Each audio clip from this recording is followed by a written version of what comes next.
10% आरक्षण दिया, उसके बाद उसमें तमाम तरीके की शर्तें लगा दी उन्होंने।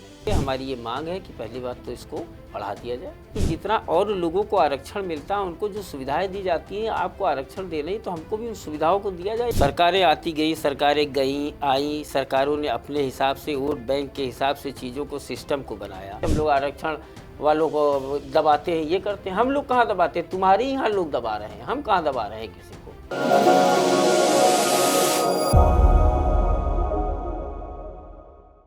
नमस्कार, आप देख रहे हैं इंडियन प्रेस हाउस। आपके साथ मैं हूं अफीफा मलिक। हमारे साथ इस वक्त स्टूडियो में मौजूद हैं करनी सेना के प्रदेश अध्यक्ष मिस्टर संदीप सिंह। मिस्टर संदीप सिंह 19 दिसंबर 2025 को बनारस में एक विशाल जनसभा करने वाले हैं, जिसका उद्देश्य है ईडब्ल्यूएस रिजर्वेशन यानी कि इकोनॉमिकली वीकर सेक्शंस को लेकर एक जनसभा का आयोजन करना, उसमें बदलाव की मांग करना और सरकार के सामने अपनी शर्तें रखना। सर, सबसे पहले हमें बताइएगा कि आपके जो जनसभा है उसका मकसद क्या है, आपकी शर्तें क्या हैं और क्यों ये जनसभा जरूरी है? देखिए सर, 2019 में केंद्र सरकार ने ईडब्ल्यूएस आरक्षण की घोषणा की थी, जिसमें 10% का ये दिया गया था कि जो कमज़ोर वर्ग का, सवर्ण तबका है, गरीब तबका है, कमज़ोर वर्ग है, उसको 10% आरक्षण देंगे।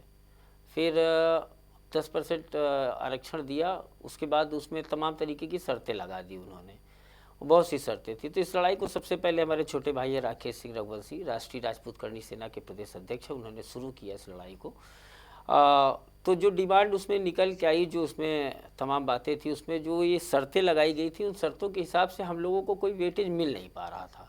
तो हम लोगों की 19 तारीख को एक जनसभा, एक आगाज़ है कि उस दिन से हम बनारस से शुरू करेंगे। हमारी ये मांग है कि पहली बात तो इसको बढ़ा दिया जाए और दूसरी बात जो शर्तें हैं उनका सरलीकरण किया जाए या उनको हटाया जाए।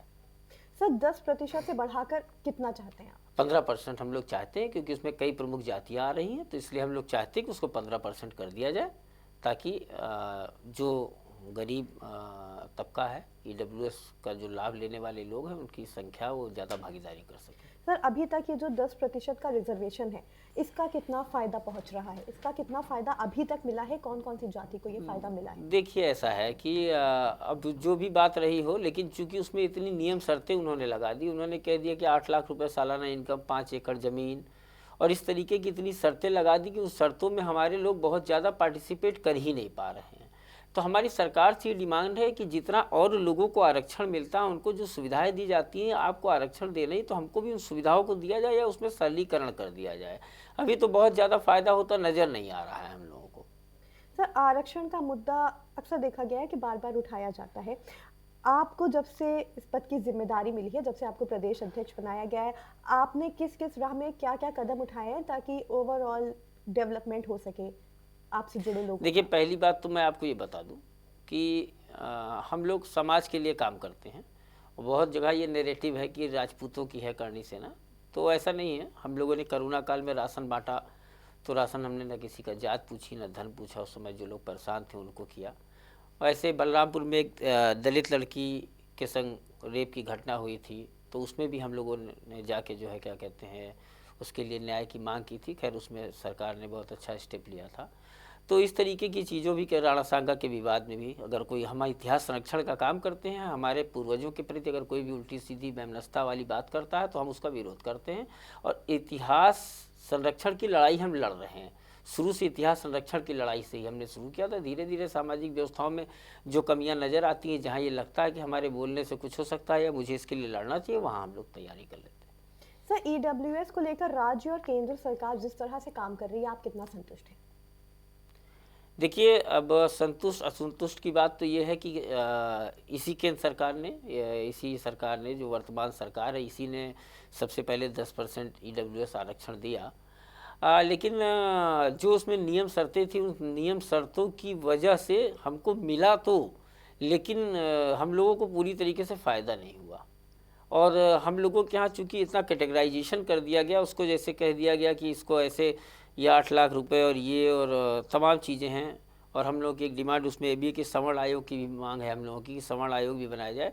तो उसकी वजह से बहुत फ़ायदा होता नज़र नहीं आ रहा है। इसीलिए तो हम लोग ये चाहते हैं कि इसमें सरलीकरण करके ऐसा कर दिया जाए कि जो ईडब्ल्यूएस में गरीब बच्चे हैं, जो पढ़ने में तेज़ हैं, उनको पूरी तरीके से इसमें पार्टिसिपेट करने का मौका मिल सके। अच्छा, जनता की क्या क्या परेशानियां हैं इस पूरे बात से जुड़ी, उनके क्या क्या मुद्दे हैं जिस पे वो चाहते हैं कि काम किया जाए ताकि उनके लिए आसानी पैदा हो सके, ईडब्ल्यूएस की बात हो तो? जनता का एक मुद्दा तो यही है कि जैसे 5 एकड़ जमीन वाला आदमी अगर ईडब्ल्यूएस में नहीं पार्टिसिपेट कर पाता, तो मैं तो ये सरकार से मेरा एक सवाल है कि 5 एकड़ जमीन में 8 लाख रुपए सालाना कौन कमा लेगा? अगर कोई कमा के हमको दिखा दे। और जमीन की भी आप जानती है, जमीन कहीं उपजाऊ है कहीं बंजर है, 5 एकड़ जमीन का कोई मतलब नहीं है। 8 लाख रुपए उन्होंने कर दिया है, तो 8 लाख रुपए की इनकम आज के इस दौर में तो हमको तो नहीं लगती। तो हम लोग जब उससे इसी वजह से बाहर होते जा रहे हैं, तो और ये जो है ये व्यवस्था लोगों तक पहुंच नहीं पा रही है। तो जनता को ये समस्या है, लोगों के फ़ोन आते हैं, लोग कहते हैं कि इसमें भैया कुछ कराइए, नहीं तो हमारे घर के बच्चे पढ़ लिख के कुछ कर नहीं पाएंगे, अगर पढ़ेंगे भी तो कुछ उनको फ़ायदा तो मिलना नहीं है। हम 93% ला के भी कुछ नहीं कर पाएंगे और लोग 53% और 50% ला के सिलेक्ट हो जाएंगे। अब तो समान अधिकार कर देना चाहिए। मेरा तो ये मानना है इस व्यवस्था को समान तरीके से कर देना चाहिए। देश आज़ाद हुए 78 वर्ष हो गए, इस व्यवस्था को सामान्य कर देना चाहिए। अच्छा, जैसे आपने भी बोला कि देश को आज़ाद हुए इतने ज़्यादा साल हो चुके हैं, लेकिन अभी तक समान अधिकार नहीं मिल पाए। आपको क्या लगता है इसकी बड़ी वजह क्या है? क्यों अभी तक ऐसा नहीं हो सका है? नहीं, देखिए वो तो सरकारें आती गई, सरकारें गईं आई, सरकारों ने अपने हिसाब से वोट बैंक के हिसाब से चीज़ों को, सिस्टम को बनाया। लेकिन मेरा ये मानना है, मेरा व्यक्तिगत रूप से ये मानना है कि 78 वर्ष का समय बहुत होता है।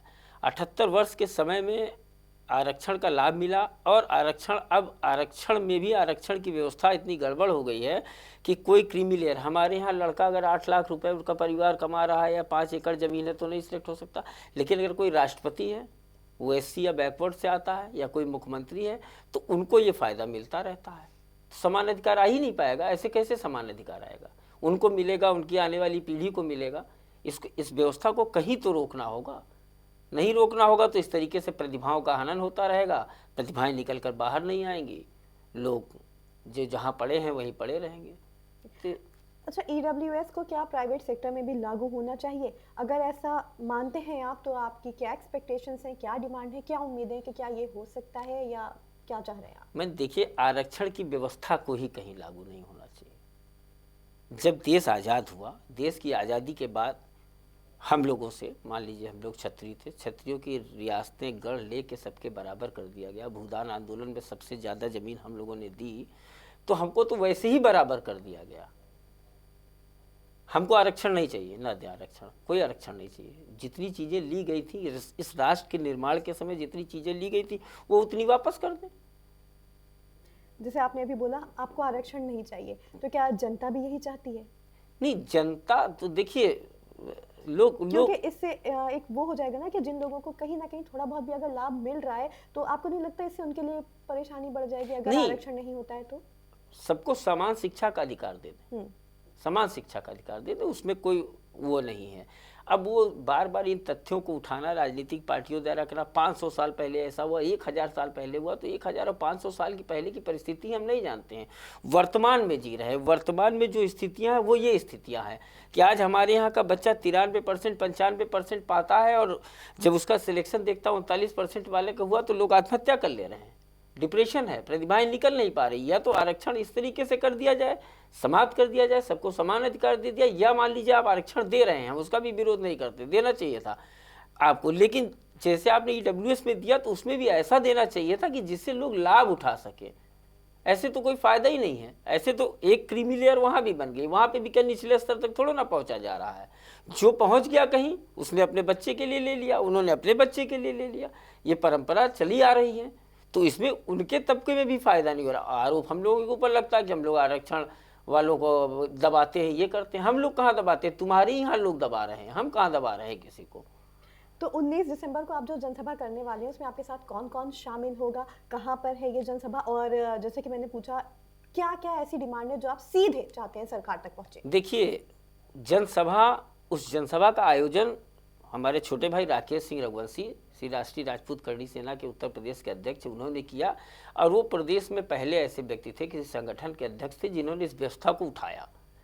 जब उन्होंने इस आंदोलन के लिए मन बनाया, तो उन्होंने जब मुझसे वार्ता की तो मैंने कहा मैं बिल्कुल पूरी तरीके से आपके साथ हूँ। तो ये एक उनका आंदोलन है जिसको मैं पूरी तरीके से मैं भी लीड कर रहा हूँ। और मेरी उसमें सीधी डिमांड है कि ज़मीन की, मकान की और एनुअल इनकम की शर्त हटा दी जाए और आयु में 5 वर्ष की छूट 2019 को आधार वर्ष मान के 2019 को आधार वर्ष मान के आयु में 5 वर्ष की छूट हो, सवर्ण आयोग का गठन हो और इसके साथ साथ जैसे ओबीसी एससी के लिए नगर पंचायत तो इन सब जगहों पे सीटों का आरक्षण होता है, ऐसे ईडब्ल्यूएस के लोगों के लिए भी सीटों का आरक्षण हो ताकि राजनीति में भी उनकी भागीदारी सुनिश्चित हो सके। Sir, EWS OBC non creamy layer से कैसे अलग है?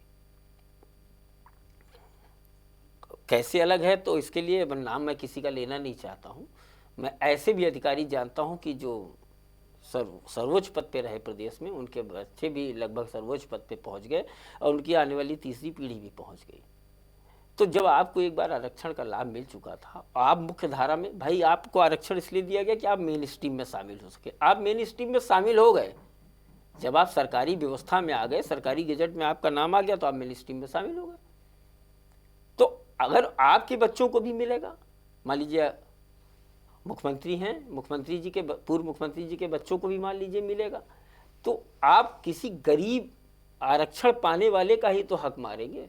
आप तो मेन स्ट्रीम में आ गए हैं, आप तो ये दिक्कत वही नहीं कर सकते। ये तो उन लोगों को स्वतः ही छोड़ना चाहिए। जैसे मोदी जी ने घोषणा की कि गैस की सब्सिडी जिसको न जरूरत है छोड़ दे, तो मैंने सबसे पहले छोड़ दी क्योंकि गैस की सब्सिडी। तो उस तरीके से मुझे ऐसा लगता है कि अगर राष्ट्र की प्रगति की तरफ देखना है तो सबसे पहला काम तो उन लोगों को भी ये सोचना चाहिए कि ठीक है हम मेन स्ट्रीम में आ गए हैं, अब इसका लाभ हमारे ही वर्ग में किसी दूसरे व्यक्ति को मिले, उनका हक न मारा जाए।